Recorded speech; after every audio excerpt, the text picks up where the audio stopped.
उसका यही एक कारण है कि हमने गुरु महाराज के सत्संग को सचित होकर कभी सुना ही नहीं।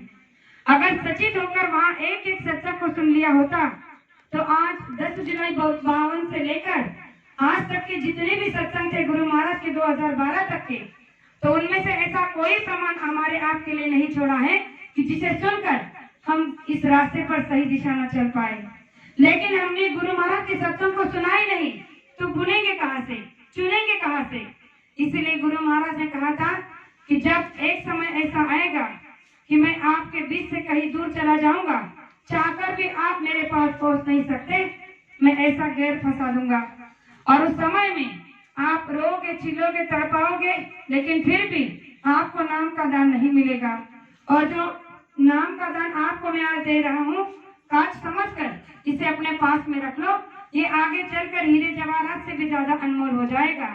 और इसे पाने के लिए तुम अपनी जमीन जायदाद, जीवन की पूंजी खर्च कर दोगे और कहोगे कि हमें भी नाम का दान चाहिए, तो आपको नहीं मिलेगा। और मैं ऐसे जगह भविष्य में चला जाऊंगा कि चाहकर भी कोई माई का लाल मुझे ढूंढ नहीं पाएगा। तो ये मालिक का पहले से ही विधि का विधान था। ये लीला तो होनी थी। जब रामायण महाभारत पीछे होने को गुरु महाराज ने कहा है कि आगे जय गुरुदेव नाम का इतिहास इतना बड़ा होगा कि रामायण और महाभारत पीछे हो जाएंगे, इतना बड़ा जय गुरुदेव नाम का इतिहास होगा।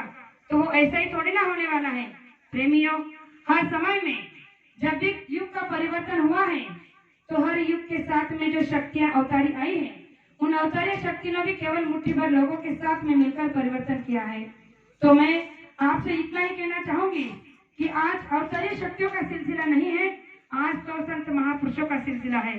गुरु महाराज इस धरा पर मानव तन धार कर इसीलिए आए हैं कि वो हमारे जीवात्मा की संभाल कर सके, हमें जीते जी परमात्मा का दर्शन इसी मनुष्य मंदिर में कराकर अपने धाम पहुंचा सके।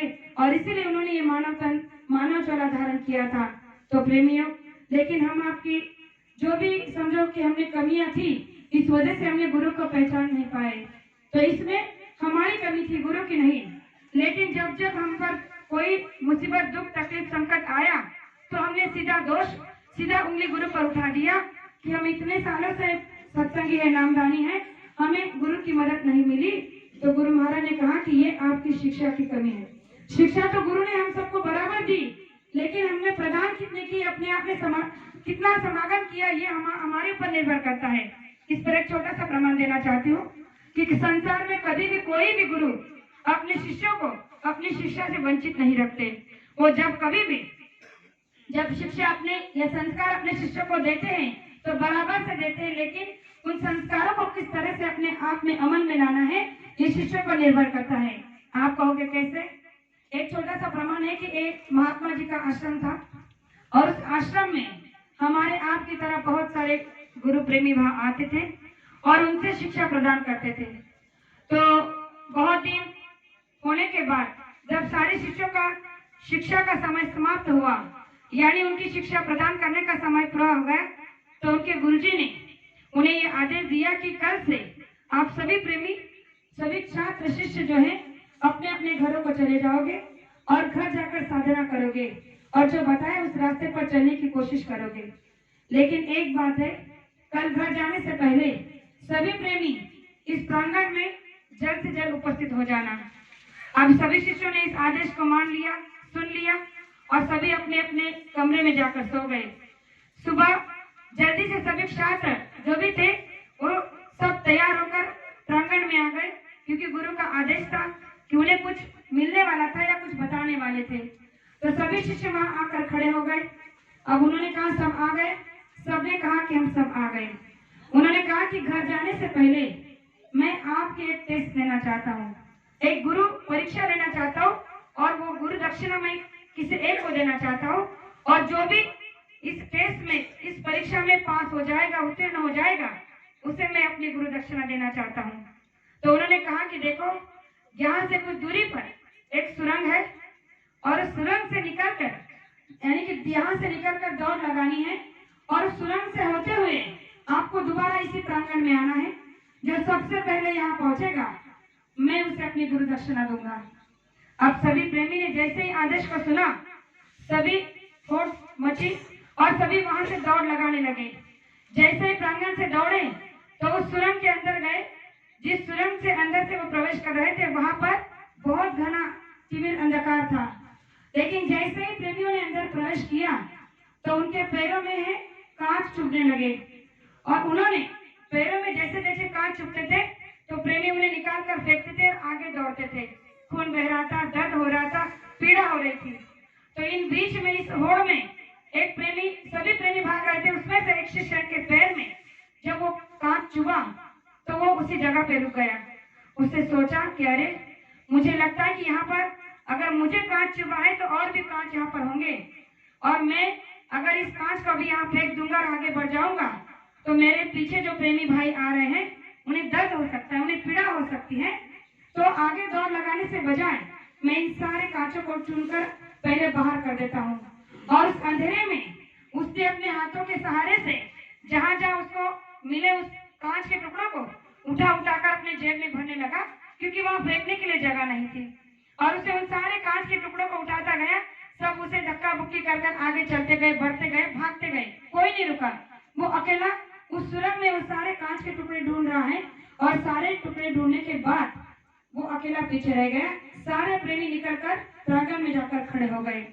अब गुरुजी ने सबसे पूछा कि सब आ गए? सबने एक दूसरे की तरफ देखा। अब सभी शिष्य एक साथ रहते थे तो पहचानते थे। किसी ने कहा कि नहीं, एक बाकी है।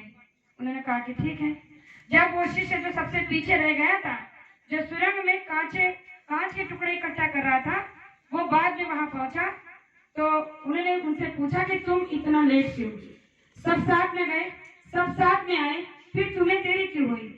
तो उसने आगे आकर हाथ जोड़कर प्रणाम किया। अपने गुरुजी से कहा कि मुझे क्षमा कीजिए, मैं पीछे किसी वजह से पीछे रह गया था। उन्होंने कहा कि मैं वजह जानना चाहता हूँ कि तुम किस वजह से पीछे रह गए थे। तो उसने कहा कि गुरुजी, जब जैसे ही हमने सुरंग के अंदर प्रवेश किया तो मेरे पैरों में एक कांच का टुकड़ा लगा। तो मैंने सोचा कि अगर मेरे पीछे आने वाले गुरु भाइयों को ये कांच के टुकड़े चुभेंगे तो उन्हें बड़ी दर्द, बड़ी पीड़ा होगी और इस पीड़ा से मैं उन्हें बचाने के लिए उन सारे कांच के टुकड़ों को जमा करने के लिए वहां रुक गया और इसी में मुझे देरी हो गई, इसलिए आप मुझे क्षमा कीजिए। गुरुजी ने कहा कि अच्छा, इस बात का क्या प्रमाण है? उसने कहा कि प्रमाण मैं साथ में लाया हूँ।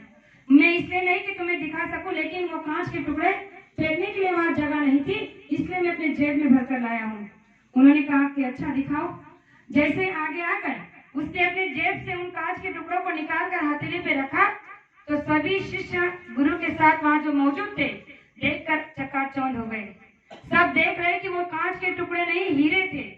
अब इन हीरो को चमकते हुए देखकर सभी देखने लगे कि अरे, जिसे हमने कांच समझा वो तो हीरा निकला। तो इस बात को देखते हुए गुरुजी ने सबसे कहा कि कुछ समझ में आया कि ये हीरे चलकर तो वहां नहीं गए होंगे या पहले से तो वहां नहीं होंगे। ये मेरी टेस्ट था, ये थी मेरी गुरु परीक्षा कि जो मैंने तुम्हें इतने सालों में सिखाया है कि एक दूसरे के प्रति किस तरह से रहना है, एक दूसरे के प्रति आपके अंदर कितना प्रेम, कितना स्नेह है, ये मैंने सिखाया था। वो देखना था कि तुमने कितना आत्मसात किया है, कितना अपने अंदर में इसे परिवर्तन में लाया है। और इसीलिए इन हीरो के टुकड़ों को मैं पहले से सुरंग में बिछा के आया था और इसमें से ये एक ही हीरा ऐसा निकला जिसने इन हीरो के टुकड़ों को कांच समझकर उठाकर अपने जेब में रख लिया। इसलिए नहीं कि इसे इन हीरो का पता था, इसलिए कि इसने कांच समझकर अपने भाइयों को दुख ना हो, दर्द ना हो, तकलीफ ना हो, इसीलिए उठाकर अपने जेब में रख लिया। और उसी दिन उस महात्मा ने, उस गुरुजी ने उस शिष्य को अपना परम शिष्य बना लिया और गुरु दक्षिणा में उसे जो देना था उसे दे दिया। प्रेमियों, ये आज हमारी आपकी वही परीक्षा चल रही है। गुरु महाराज के नाम का दान जो हीरे से भी अनमोल है, जिसकी कोई कीमत इस संसार में नहीं लगा सकता, इतना अनमोल बेशकीमती नाम का दान हम आपको मिल चुका है। लेकिन हमने उसकी कितनी कदर की, कितनी कदर कर रहे हैं? ना हम ध्यान भजन कर रहे हैं, ना हम सुमिरन कर रहे हैं और ना ही हम भजन कर रहे हैं। गुरु महाराज ने कहा कि ये क्यों? क्योंकि हमने जिस दिन से ये धांधली शुरू हुई है, गुरु महाराज की लीला के बाद से, उस दिन से हमने अपना ध्यान भजन भी खो दिया है। क्यों?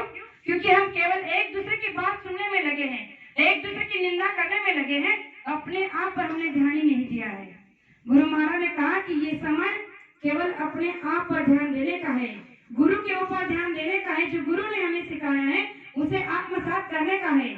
और गुरु ने हमें तो एक ही सिखाया है कि जो नाम का दानी, नाम का प्रेमी हमारा है, जो कहीं भी हो, कहीं का भी हो, किसी भी राज्य का हो, किसी भी प्रांत का हो, किसी भी खेड़े कस्बे का हो, गांव का हो, वो हमारा सगा है, हमारा गुरु भाई है, गुरु प्रेमी है, एक परिवार है।